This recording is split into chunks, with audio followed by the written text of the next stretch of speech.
Assalomu alaykum aziz do'stlar. Sofırdagi bilan men bugungi darvozamizni joyiga olib kelib o'rnatdik. Bugungi darvozamizni Farg'ona viloyati O'qchi tumanining Mallaxon qishlog'iga olib kelib o'rnatib berdik.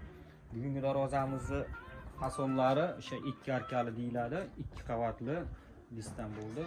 Shu zamonaviy eng hadovoyli darvozamiz bo'lyapti. Darvozamiz materiallarini aytib o'tsak, stoykalarimiz 8x8 bo'ldi, 2 yoni, tagligi 8lik shuylar taqib berdik. Mashina kirib ezilmasligi, chirilmasligi uchun. Profillarimiz 6 ga 4 dan bo'lyapti. 1,5 stenkaldan bo'lyapti. Listlarimiz 1 qavatli bo'ladi, 2 lista bo'lyapti. Go'shtlarimiz mumkin, xohlasa shovqinimiz yo'q. Xohlasa shumkaliga o'xshab chiqyapti. Zamoklarimiz uni zamondan. Ochib bekilishlari juda chiroyli bo'lyapti. Buni razmerini aytsak, enaga 349 bo'lyapti, bo'yiga 340 razmerga olib kelib o'rnatib berdik. Gullarini chiroyli qilib tilla rangda bo'yab berdik. Ranglarimiz mokri rangda, matviy rangda bo'lib chiqdi.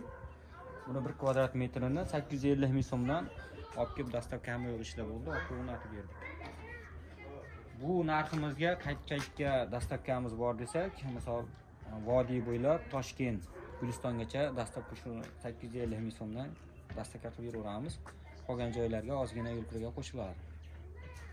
Kimgadir misol uchun qandaydir boshqacha fasollar yoki high-techmi yoki boshqacha stildagilar kerak bo'lsa, ekranda nomerlar telefon qilaverasizlar. Nima qilib beraveramiz, xudolar chiroyli qilib. Ustovo, ma'qulmi darvozamiz? Rahmat, zo'r, juda chiroyli chiqdi mana.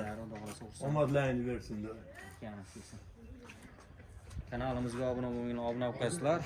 Kimlardir qandaydir fikrlar bo'lsa kommentariyada yozib qoldiraverasizlar. Like'lar bosib qo'yasizlar. Sog' bo'lasizlar.